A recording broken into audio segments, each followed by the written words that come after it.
Mateus capítulo 7, versos 15 e 16.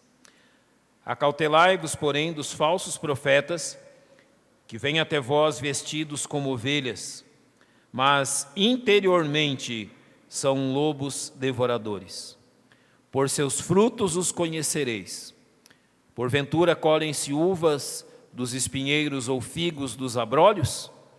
Então, a questão do capítulo 7, verso 15 é: acautelai-vos, porém, dos falsos profetas. E esse é o título da nossa mensagem também hoje.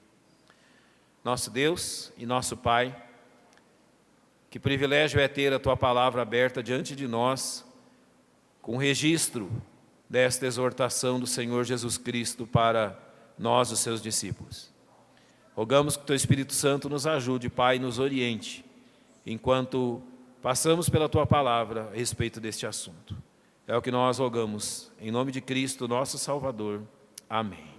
Podem se assentar, irmãos?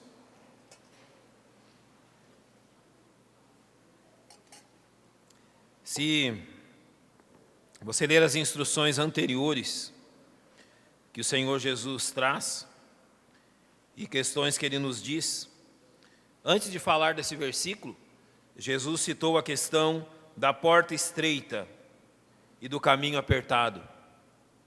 Jesus citou a questão de que todos aqueles que vão chegar ao céu, eles passam pela porta estreita. E todos aqueles que estão caminhando para o céu, caminham pelo caminho apertado. Após dizer isso, após então nos mostrar que a vida cristã é sim uma vida de desafios, é sim uma vida de lutas, de barreiras e aflições a serem enfrentadas, o Senhor Jesus nos exorta sobre um inimigo. Ele não nos deixa sem conhecimento, Ele não nos deixa sem exortação quanto a algo que vamos enfrentar nessa jornada. Então, logo após dizer que nós entramos pela porta estreita, que estamos andando pelo caminho apertado, Ele está nos dizendo que haverão inimigos procurando nos impedir de fazer isso.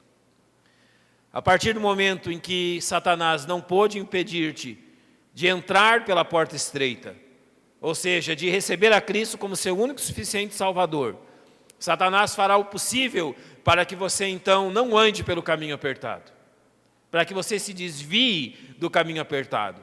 E um dos principais instrumentos usados por Satanás para que os filhos de Deus não andem pelo caminho apertado, glorificando ao seu Senhor, é enviar-lhes aquilo que aqui o Senhor chama de falsos profetas.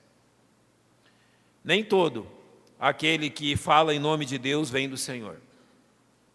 Nem todo aquele que tem uma Bíblia em suas mãos tem uma mensagem do Senhor.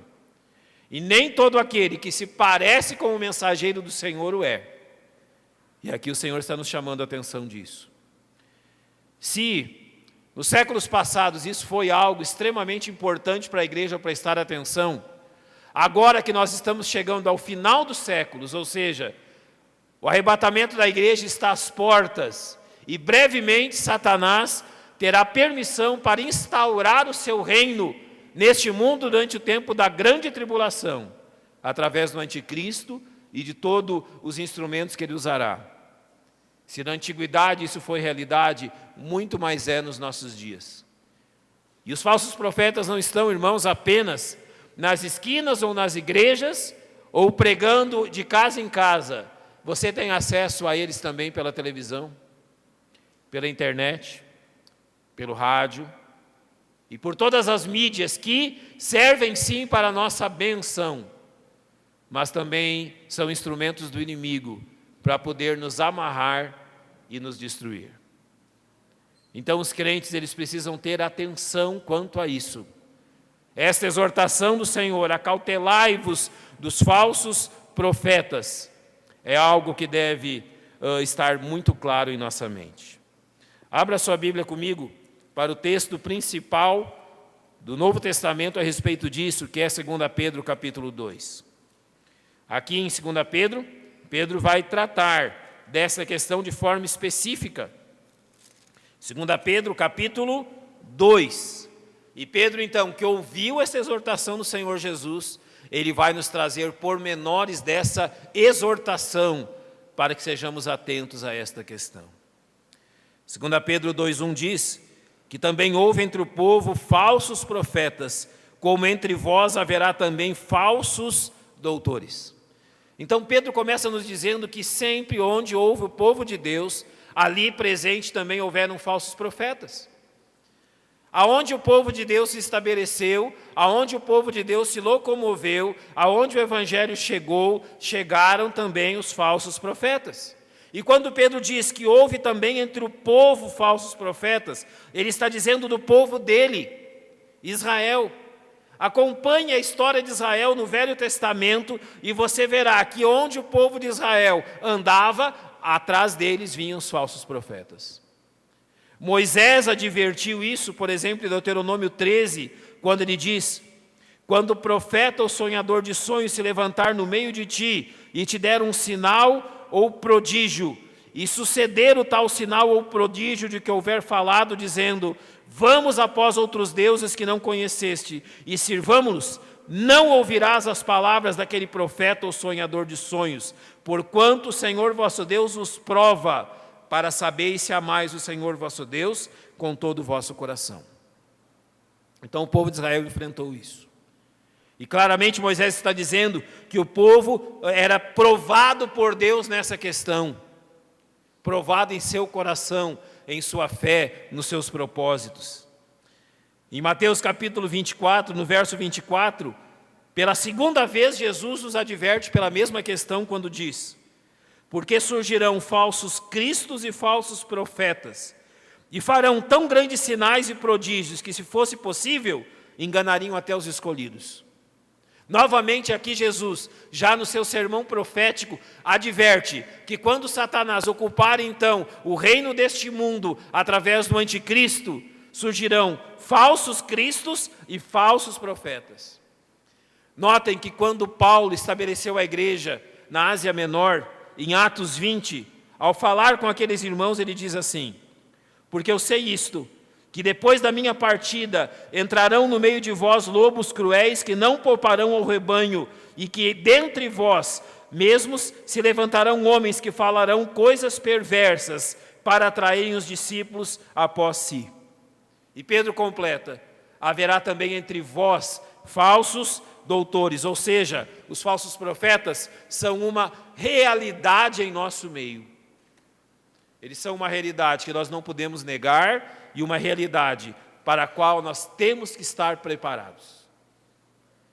É um estratagema, é uma forma de atuação do inimigo para a qual nós temos que ter toda a nossa atenção.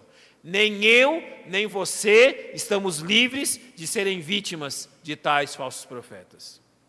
Nem eu, nem você estamos livres de sermos alvos do falso ministério deles. Então, toda atenção é necessária. Mas, graças a Deus por isso, o Senhor conduziu Pedro a nos mostrar alguns sinais que são importantíssimos que observemos. O Senhor conduziu Pedro a nos mostrar aquilo que é importante que vejamos, para que nós estejamos atentos, irmãos, nessas questões. E observe então, em 2 Pedro capítulo 2, verso 1, aquilo que Pedro diz. Ele diz que introduzirão encobertamente heresias de perdição e negarão o Senhor que os resgatou. Você sabe o que significa a palavra encobertamente? Se você já pôde ir, por exemplo, ao Paraguai, pelas duas principais entradas, ali por Foz ou por Guaíra, quando você está chegando a outdoors da Receita Federal, instruindo você a respeito de algumas coisas. Da cota que você pode comprar em dólares no Paraguai sem pagar imposto, e de algumas coisas que você não deve fazer. Por exemplo, uma das questões que esses outdoors alertam é que você não pode de forma alguma esconder no seu veículo algo que você tenha comprado. Há uma diferença aí entre descaminho, contrabando, mas na questão específica do contrabando é quando você encobre, você esconde de alguma forma para que o oficial de justiça então não possa saber aquilo que está ali. Você secretamente está introduzindo algo por baixo de algum tipo de cobertura. A lei te alerta para não fazer isso. O que Pedro está nos dizendo aqui é que os falsos profetas não chegam aos filhos de Deus trazendo abertamente as suas heresias. As heresias estão contrabandeadas por baixo de algo que é legal. As heresias vêm contrabandeadas secretamente por baixo de coisas que parecem boas e parecem lícitas. As heresias vêm, então, secretamente escondidas por baixo de questões que são aceitas. E ele diz isso, que são encobertamente trazidas heresias de perdição, ou seja, sistemas doutrinários contrários à palavra de Deus, que trazem divisão à igreja e que destroem a igreja. Posso ser sincero com os irmãos? Como os falsos profetas têm introduzido na igreja heresias de destruição? Qual é o principal mecanismo? Qual é o principal veículo para que a heresia seja trazida para dentro da igreja do Senhor? Música cristã. Música é bom? Não, música é ótimo. É através da música que nós louvamos ao nosso Deus. Deus nos deu a capacidade musical para embelezarmos o culto ao Senhor. Mas abra os seus ouvidos. A música tem sido o principal instrumento do inimigo para introduzir encobertamente coisas que o Senhor não disse. Coisas que o Senhor não nos prometeu. Coisas que não são bíblicas. E Paulo bem diz que são doutrinas de demônios e de espíritos enganadores, mas encobertamente trazidas à igreja de forma secreta, vamos dizer assim. Algo lícito que serve para introduzir por baixo da cobertura da música coisas que nós não cremos. Então, é verdade quando dizemos, ou você canta o que crê, ou você vai crer no que canta. Nós precisamos ser um povo que canta o que crê. Nós cantamos nessa noite o hino 192. Só por Jesus é que nós somos salvos. É disso que eu estou dizendo. Nós cantamos o que cremos, que pela graça dele nós somos salvos. Mas quando nós passamos a crer no que cantamos, e o que cantamos não se torna bíblico, ou não é bíblico, então nós passamos a nos desviar da palavra de Deus. Então atenção, irmãos. Muita atenção com isso. Muita atenção com o tipo de música que você ouve. Você pode passar a crer em coisas que Deus não disse. Pode passar a crer em coisas que Deus nunca se referiu. Pedro também vai dizer como o falso profeta se parece ser. O Senhor Jesus claramente disse, acautelai-vos, porém, dos falsos profetas. Então preste atenção, fixe a sua mente. E aqui o Senhor está trazendo uma figura que pode ser claramente trazida ao nosso imaginário.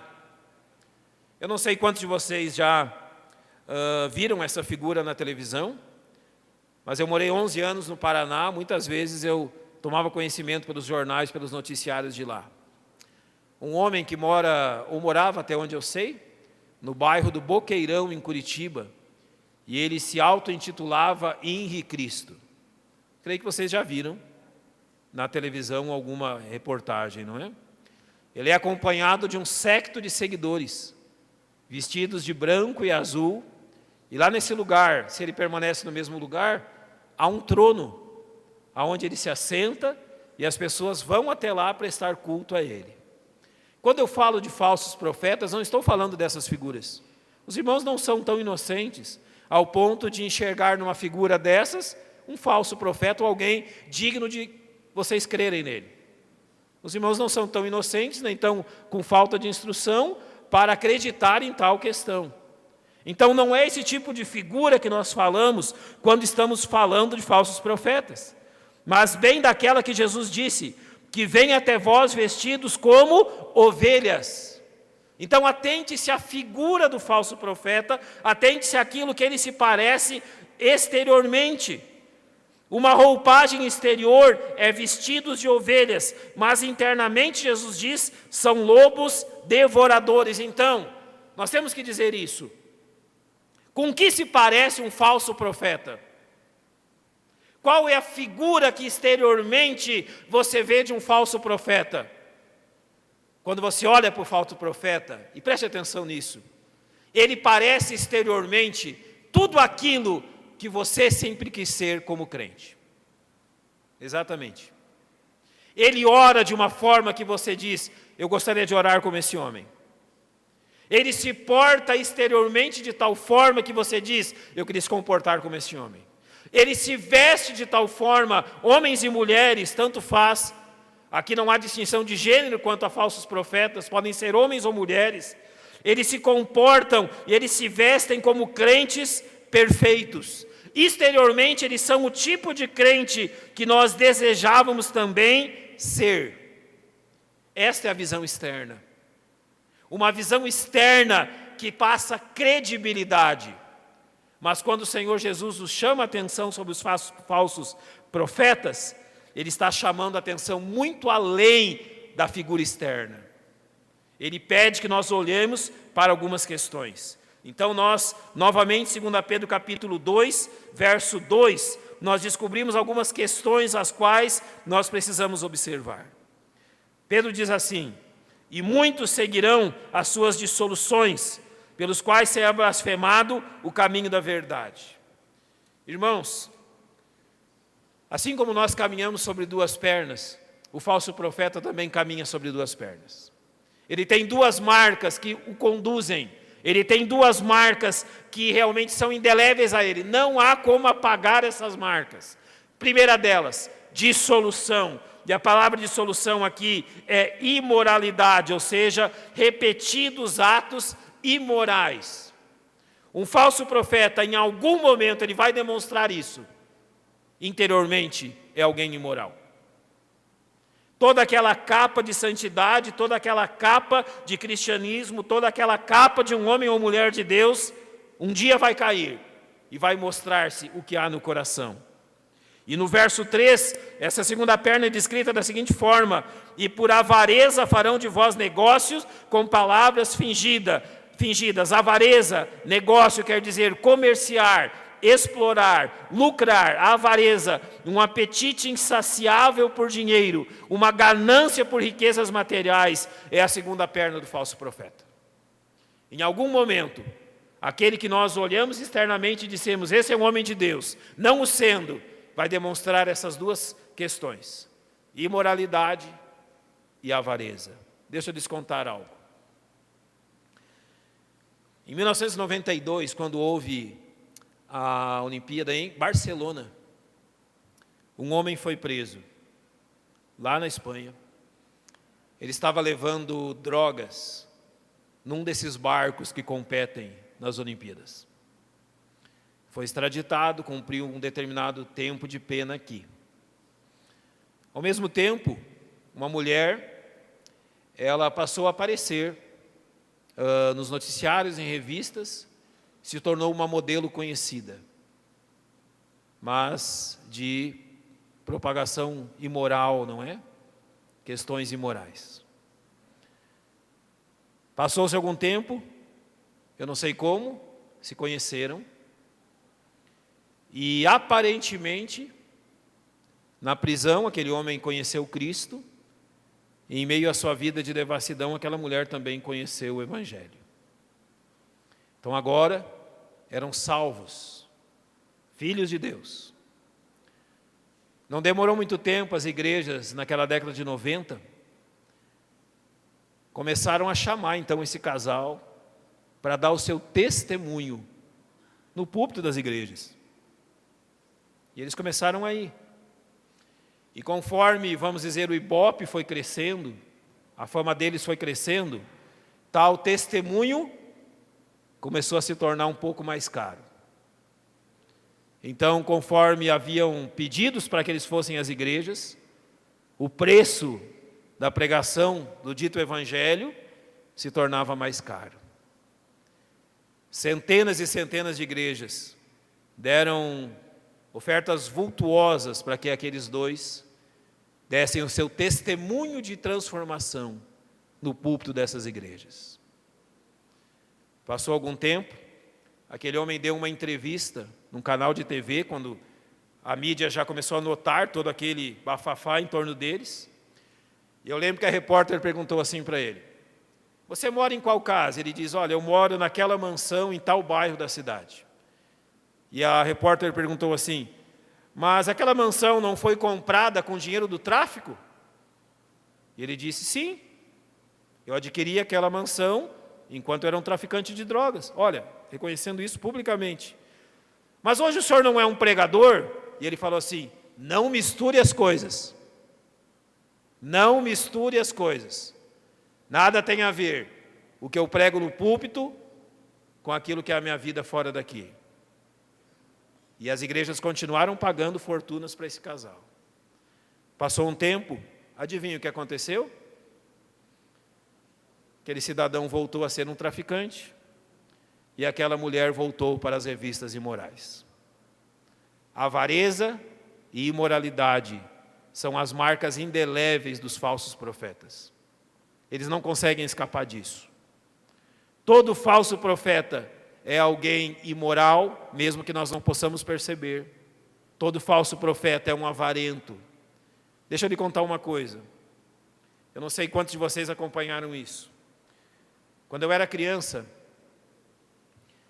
eu não lembro que idade eu tinha, mas ali bem no princípio dos anos 80, todo sábado pela manhã, havia, eu não lembro o canal, mas naquela época não existia isso, começou com aquele tempo, um pregador que pregava todos os sábados de manhã na televisão. Ele não era brasileiro, mas os cultos eram transmitidos, e eu lembro que eu acordava, como era legal ver aquilo, eu nunca tinha visto culto na televisão, coisa incrível, naquela época era incrível.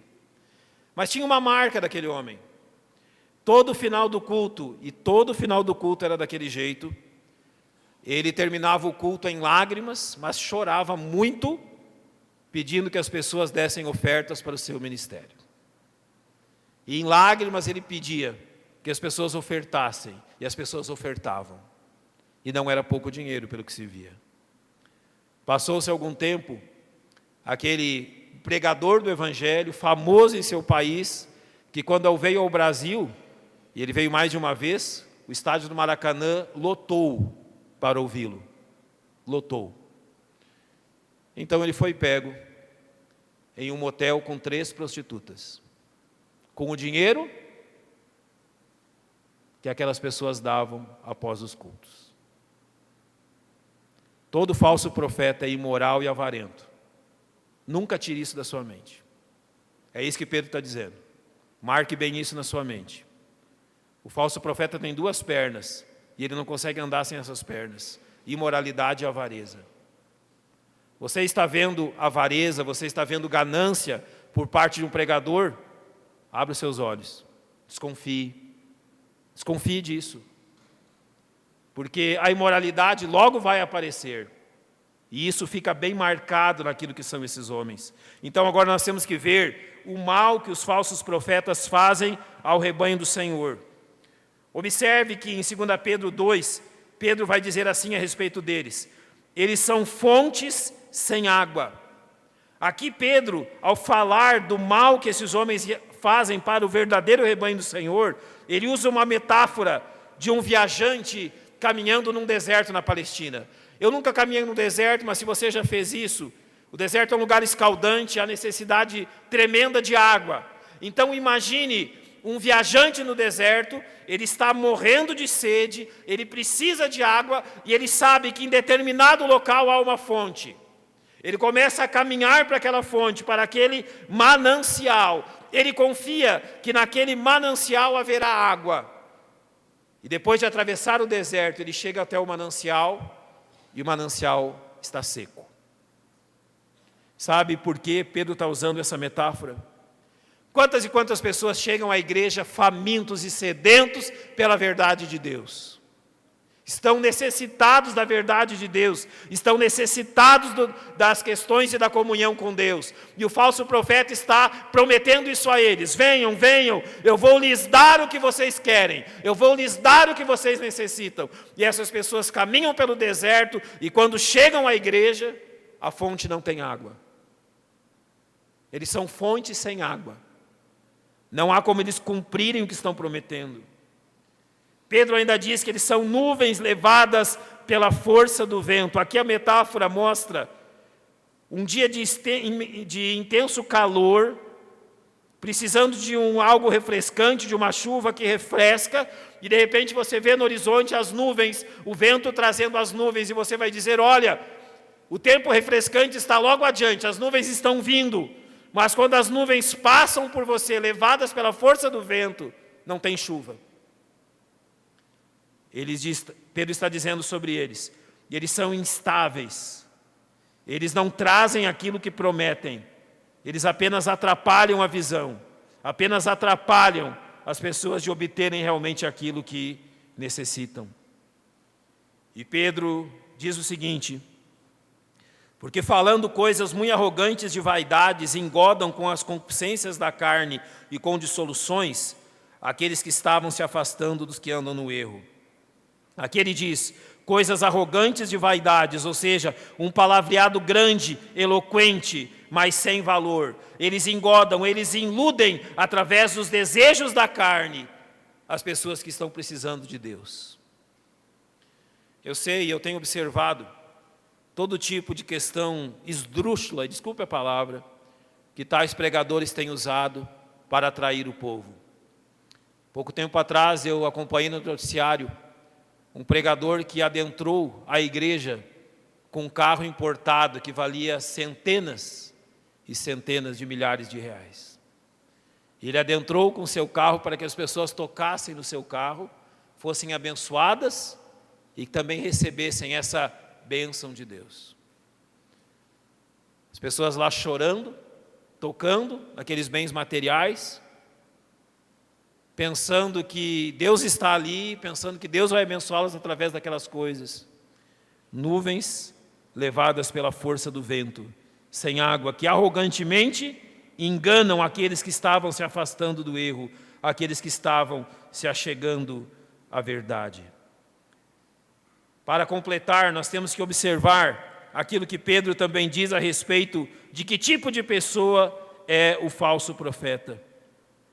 Notem que no verso 20 do capítulo 2, Pedro vai nos dizer uma coisa extremamente importante. Se você está acompanhando na sua Bíblia, leia o verso 20 que diz assim, agora ele vai falar sobre a pessoa, não sobre o ministério, mas sobre a pessoa de tais falsos profetas.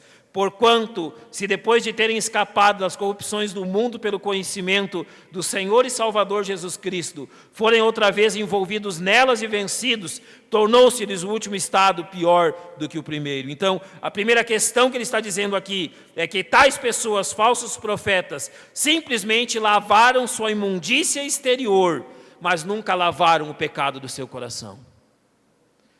Quando diz aqui, depois de terem escapado das corrupções, e a palavra contaminações do mundo, tais falsos profetas, assim como o casal que citei, essas pessoas deixam o mundo, e eu posso aqui lembrar de inúmeros cantores, cantoras, atrizes, atores, jogadores de futebol, pessoas famosas, que durante um certo tempo vivem no pecado nesse mundo e dali a alguns dias aparecem como crentes, como filhos de Deus, salvos e transformados. E você olha para a vida deles e diz, olha, realmente, antes a vida era uma imundícia e agora estão, olha lá, bem vestidos e limpos. O que Pedro está dizendo é que tomaram um banho exterior, tiraram a imundícia que estava sobre os seus corpos. Mas, interiormente, nada mudou. São pessoas que tomaram um banho exterior, mas não um banho interior. E por isso Pedro diz, eles foram outra vez envolvidos nelas e vencidos. Depois de um certo tempo, toda a imundícia volta. Mas Pedro diz, qual a razão disso? Qual a razão de exteriormente parecerem limpos, mas depois voltarem a toda a sujeira? O verso 22 diz, deste modo sobreveio-lhes o que por um verdadeiro provérbio se diz, o cão voltou ao seu próprio vômito e a porca lavada o espojadouro de lama. É clara a razão porque o porco volta à lama, é pela sua natureza. É clara a razão porque o cão vem a nutrir-se do seu próprio vômito, é o único remédio que ele conhece, e ele faz isso pela sua natureza. Qual é o grande problema dos falsos profetas? A natureza deles nunca foi mudada. Continuam incrédulos, pecadores, sem perdão. Continuam vivendo nos seus antigos pecados apesar de exteriormente parecerem-se como pessoas que foram transformadas. Qual é o remédio da igreja para isso? Qual é o remédio da igreja para não se ver enredado com isso? Primeiramente, todas as vezes que alguém famoso, conhecido, seja na cidade, no estado ou no país, der um testemunho que agora conhece a Cristo, a igreja tem o dever de dar um tempo para que essa pessoa realmente demonstre o seu testemunho. O que está acontecendo hoje, e já acontece há algumas décadas, é que qualquer pessoa famosa que se diga renovado, nascido de novo, já é um candidato a ocupar o púlpito da igreja. Eu fui ao Rio de Janeiro algum tempo atrás, e eu vi lá um outdoor dizendo: venha ouvir pregador fulano de tal, ex-matador, ex-bruxo, ex-traficante. Olha, tinha tanta coisa nesse ex que eu não consegui ler o outdoor inteiro. Eu não vou à igreja para ouvir um ex-bruxo, eu não vou à igreja para ouvir um ex-traficante, não importa o que tais tenham sido, porque Paulo diz no capítulo 6 de 1 Coríntios, mas fostes lavados, mas fostes santificados em o sangue do Senhor. Não importa o que ele foi antes. As coisas velhas já passaram, isso que tudo se fez novo. Atrair alguém ao púlpito para ouvir uma mensagem, porque a pessoa andou e chafurdou no pecado, não é bíblico. Não há sentido nisso. E as igrejas têm feito isso. Deus está nos dizendo, olha, através de 2 Pedro, não caiam neste engodo, não caiam nesta questão. Pedro diz que melhor lhes fora não conhecerem o caminho da justiça do que conhecendo desviarem-se do santo mandamento que lhes fora dado. São pessoas que nunca foram transformadas, nunca realmente conheceram Cristo verdadeiramente em seu coração. Então, irmãos, foi essa exortação que Jesus nos deu, para termos atenção, para termos aí o nosso coração treinado na verdade. Eu quero terminar usando o exemplo dos crentes bereanos. Vocês lembram deles? Você já imaginou ter o apóstolo Paulo pregando? Paulo discorrendo sobre a doutrina da salvação. Paulo falando sobre a doutrina do pecado. Mas sabe aqueles crentes bereanos, eles tão preciosos em seu espírito, mesmo tendo os apóstolos pregando a eles o evangelho, a Bíblia diz que após ouvirem, eles iam às Escrituras, para ver se realmente as coisas eram assim. Conferindo Escritura com Escritura, verdade com verdade. Esse é o tipo de crente que nós temos que ser. Eu não estou dizendo agora, olha, então nunca mais ouvirei um pregador pelo rádio, pela TV, ou pela internet ou qualquer meio. Eu já fui abençoado por ouvir mensagens pela internet e de outros pregadores. Mas você tem que ter bem firme uma questão, que você precisa ter certeza que aquilo que está sendo pregado é bíblico, é a verdade. Por um homem de Deus, lavado no sangue do Senhor e chamado para esse objetivo. Prestando atenção nos frutos que advêm daí. Principalmente nesses dois que eu dei, avareza e imoralidade. Então, irmãos, tenham os seus ouvidos abertos, a sua mente treinada e atenta a essas questões. O inimigo está pronto a nos destruir, pronto a nos enredar com todas essas questões, mas bons crentes estão sempre prontos com a palavra de Deus. Tenha a palavra de Deus aberta diante de você, tenha a palavra de Deus gravada na sua mente, e nunca se permita enredar por tais questões. A Bíblia, e somente a Bíblia, é o que nos importa. Vamos fechar os nossos olhos, vamos